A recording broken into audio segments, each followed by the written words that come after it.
السلام علیکم ویورز، میرا نام عطاء الرحمن اور آپ دیکھ رہے ہیں عطاء بخاری یوٹیوب چینل۔ قرآن کریم کی مسلسل ایکسپوزیشن کے سلسلہ میں آج ہم سورہ الانعام کی آیت نمبر 34 کی ایکسپوزیشن کریں گے۔ پچھلی آیت میں بات ہوئی کہ اے رسول، یقیناً ہم جانتے ہیں بلا شبہ یہ کہ تجھے ضرور غمگین کرتی ہے وہ بات جو وہ کہتے ہیں۔ جو کفار جو کچھ کہتے ہیں اے رسول، وہ تجھے غمگین کرتی ہے، ہم اسے جانتے ہیں۔ اور ہم یہ بھی جانتے ہیں کہ بلا شبہ وہ تجھے نہیں جھٹلاتے بلکہ وہ ظالمین اللہ کی آیات کو جھٹلاتے ہیں، کیونکہ رسول نے صرف کتاب اللہ کو پیش کیا، اپنی کسی بات کو پیش نہیں کیا۔ اس لیے قرآن یہ کہہ رہا ہے کہ وہ تجھے نہیں جھٹلاتے بلکہ اللہ کی آیات کو جھٹلاتے ہیں۔ اس سے یہ چیز بھی سامنے آ گئی کہ رسول نے قرآن کے ساتھ کوئی اور چیز کی دعوت نہیں دی، صرف کتاب اللہ کو پیش کیا، اسی کی دعوت دی، اسی کی تبلیغ کی۔ اس کے علاوہ اپنی باتیں یا اپنی کوئی چیزیں وہ نہیں پیش کی رسول نے۔ یہ چیز سمجھنے کی، یہ اس آیت کو آپ غور سے دیکھیں گے نا، جس کے اوپر سابقہ لیکچر ہو چکا ہے، تو اس میں آپ کو یہ واضح ہو جائے گا کہ رسول نے کتاب اللہ کے علاوہ، اللہ کی آیات کے علاوہ کوئی چیز لوگوں کے سامنے پیش نہیں کی۔ تو اس سے اگر یہ چیز سمجھ آ جائے تو آپ بہت سارے وہ جو مذہبی قصے، کہانیاں، روایات، ان سے آپ کو نجات مل جائے گی یہ چیز۔ اس کے بعد آج کا جو ہمارا لیکچر ہے سورہ الانعام آیت نمبر 34۔ الفاظ ہیں وَلَقَدْ كُذِّبَتْ رُسُلٌ، اور اے رسول یقیناً کئی رسول جھٹلائے گئے۔ رسول کو خطاب کر کے کہا یہ جا رہا ہے کہ اے رسول یقیناً کئی رسول جھٹلائے گئے، ان کی تکذیب کی گئی، جھٹلائے گئے۔ کب؟ کہتا ہے من قبلک، تجھ سے پہلے۔ یعنی آج اگر یہ جو کفار ہیں تجھے جھٹلا رہے ہیں تو یہ کوئی نئی بات تو نہیں، اس کے اوپر غمگین نہیں ہونا، اس لیے کہ تم سے پہلے جو انبیاء تھے تو ان کی اقوام میں جو کفار تھے وہ بھی یہی کچھ کرتے رہے۔ تو آج تمہارے دور کے اندر جو کفار ہیں وہ تمہاری بات کو جھٹلا رہے ہیں، تو اس سے غمگین ہونے کی ضرورت نہیں ہے۔ یہ ان کا جو شیوہ ہے چلا آ رہا ہے کفار کا، وہ ایسا ہی کرتے ہیں، تو اس کے اوپر غمزدہ ہونے کی ضرورت نہیں ہے۔ تو اس سے پہلے یہ چیزیں کرتے رہے ہیں۔ اس کے بعد تو آگے پھر صبر کی تلقین کر رہا ہے قرآن۔ صبر کہہ یہ رہا ہے فَصَبَرُوا عَلَىٰ مَا كُذِّبُوا، تو انہوں نے صبر کیا اس پر جو وہ جھٹلائے گئے۔ جو سابقہ انبیاء تھے انہوں نے کیا کیا؟ صبر کیا۔ جب بھی ان کو جھٹلایا گیا تو انہوں نے صبر کیا۔ اب رسول کو یہی بات بتائی جا رہی ہے کہ اگر یہ جو کفار ہیں تجھے جھٹلاتے ہیں تو تو بھی صبر کر، غمگین ہونے کی ضرورت نہیں ہے۔ یہاں پر یہ چیز سمجھ لیں کہ صبر کے کیا معنی ہوتے ہیں۔ ہمارے ہاں تو صبر یہ ہوتا ہے کہ کوئی نقصان ہو جائے تو ہم کہتے ہیں کہ اب تو کچھ نہیں ہو سکتا تو صبر کریں، یہ ہمارے ہاں صبر کے معنی ہیں۔ عربی میں صبر کے معنی یہ نہیں ہے۔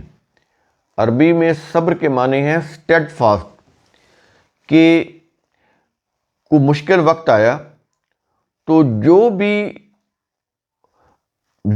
ٹارگٹ ہے اس کو پورا کرنا، مشکلات کو دیکھ کر بیٹھ نہ جانا کہ مشکلات آ گئی ہیں تو اب مایوس ہو کر یا نا امید ہو کے بیٹھ جائے، یہ نہیں۔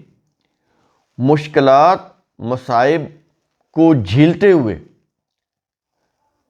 ان تمام برے حالات سے گزرتے ہوئے اپنا جو عزم ہے اس کے اوپر قائم رہنا، جو کچھ کرنا ہے، جو فرائض منصبی سر انجام دینے ہیں وہ اس کے لیے کوشش کرتے رہنا، پریشان ہو کر غمگین ہو کر بیٹھ نہ جانا، مایوس ہو کر نا امید ہو کر بیٹھ نہ جانا، بلکہ مسلسل جد و جہد کرتے رہنا، سٹرگل کرتے رہنا، حتیٰ کہ وہ مقصد پورا ہو جائے جس مقصد کے لیے یہ ساری کوششیں ہو رہی ہیں۔ یہ صبر ہوتا ہے۔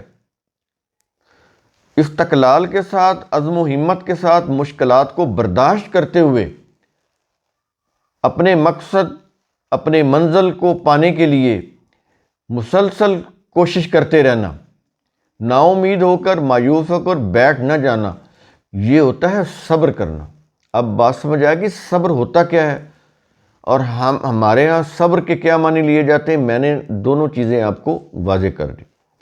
اس لیے کہتا ہے کہ انہوں نے صبر کیا اس پر جو وہ جھٹلائے گئے، جھٹلانے پر وہ ہمت نہیں ہارے، انہوں نے اس کے اوپر صبر کیا، یعنی وہ برابر اپنے مشن کے اوپر گامزن رہے، بیٹھ نہیں گئے۔ تو اے رسول تم بھی، یہ تمہارا انکار کریں گے، جھٹلائیں گے اللہ کی آیات کو، تو اس سے غمگین نہیں ہونا، نا امید نہیں ہونا، عزم و ہمت کے ساتھ، استقلال کے ساتھ آگے بڑھتے رہنا ہے، کوشش کرتے رہنا ہے اپنی منزل کی طرف، اپنے فرائض رسالت کو پورا کرنے کے لیے۔ یہ چیز کہی جا رہی ہے۔ اب سمجھ آئی کہ صبر کرنے کے معنی کیا ہیں۔ اس کے بعد آگے یہ کہہ رہا ہے وَأُوذُوا حَتَّىٰ أَتَاهُمْ نَصْرُنَا، اور نہیں ایذا دی گئی حتیٰ کہ ان کے پاس ہماری مدد آ گئی۔ اللہ کی مدد آ گئی ان کے پاس،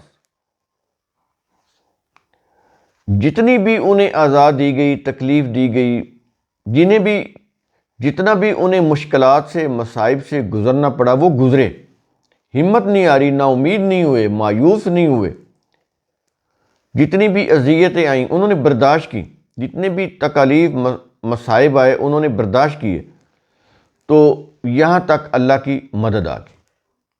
تو اللہ کی مدد آنے تک وہ مسلسل عزم و ہمت، استقلال کے ساتھ اپنے مشن کی طرف آگے بڑھتے رہے، اپنے مشن کو پانے کے لیے، پورا کرنے کے لیے آگے بڑھتے رہے، بیٹھے نہیں۔ یہ اس کے معنی۔ اور اس کے بعد اگلے الفاظ ہیں، کیا یہ رہا ہے وَلَا مُبَدِّلَ لِكَلِمَاتِ اللَّهِ، اور نہیں کوئی تبدیل کرنے والا اللہ کے کلمات کو۔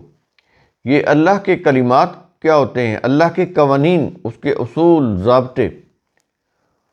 تو قرآن کے اندر قانون کا لفظ نہیں ہے۔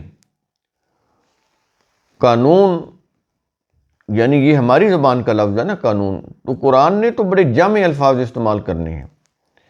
قدر جو ہے یہ بھی اللہ کا قانون ہے، اندازہ اور پیمانہ۔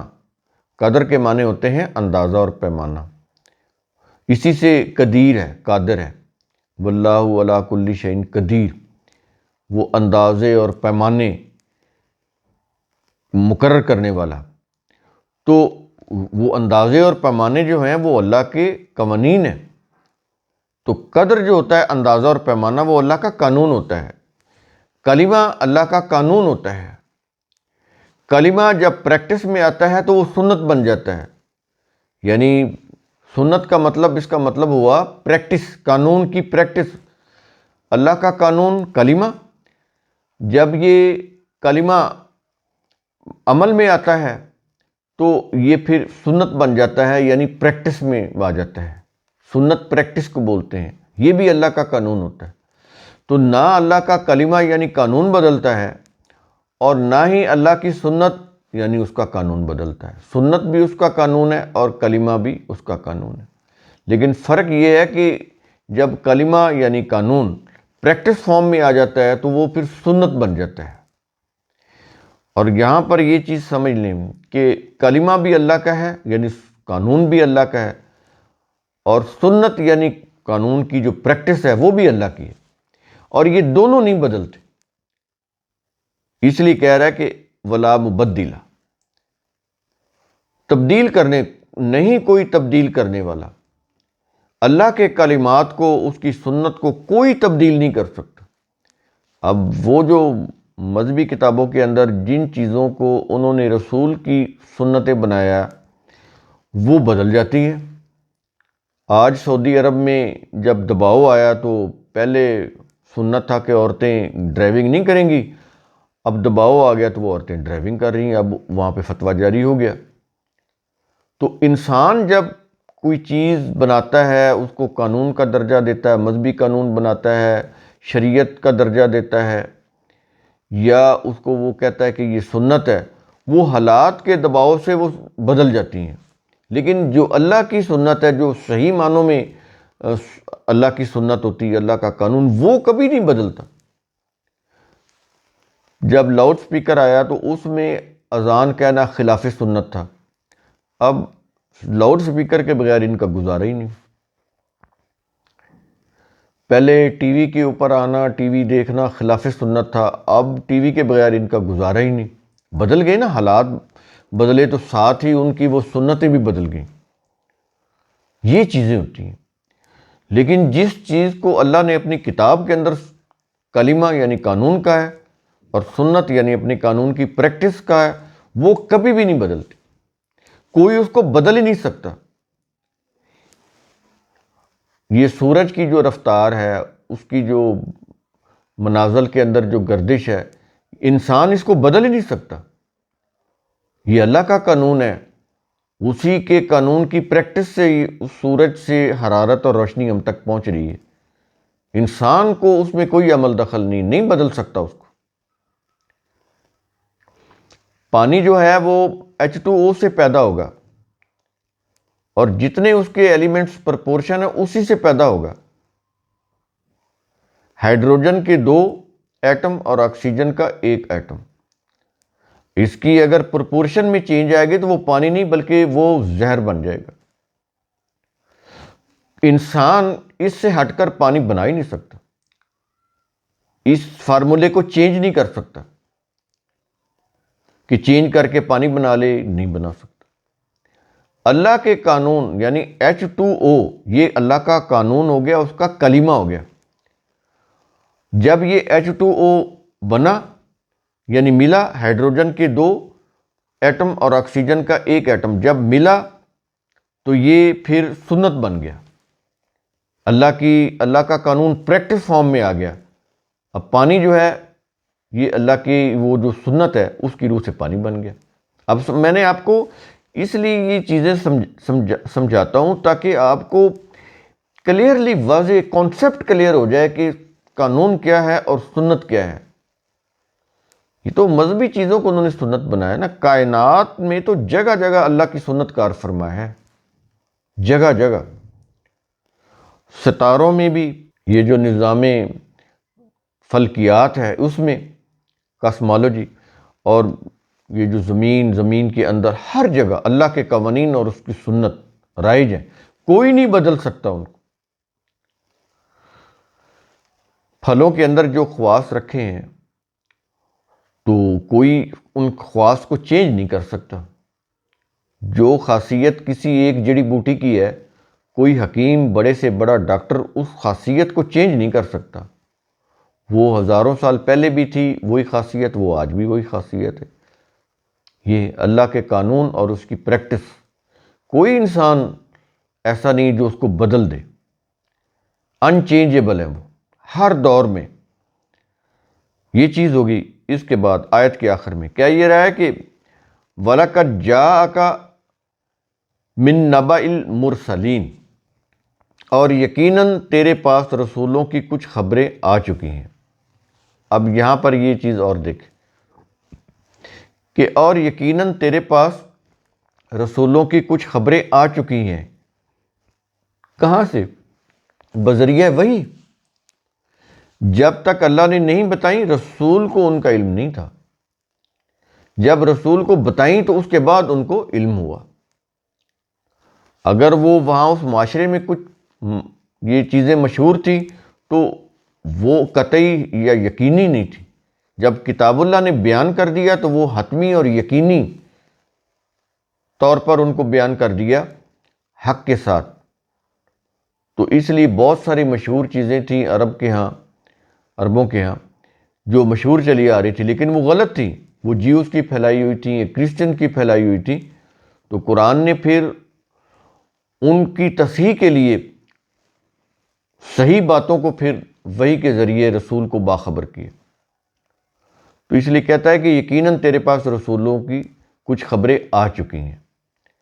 ظاہر ہے وہ وہی حق پر مبنی، جو انسان جو چیزیں بتا رہے ہیں، بیان کر رہے ہیں، ان کی حقیقت جو ہے وہ اس کے متعلق کچھ نہیں کہا سکتا، ہو سکتا ہے کچھ صحیح ہو کچھ غلط، لیکن جو بذریعہ وحی اے رسول ہم تجھے بتا رہے ہیں وہ ساری کی ساری حق پر مبنی ہے۔ تو وہی ہیں جن کے اوپر یقین رکھنا چاہیے، ایمان لانا چاہیے۔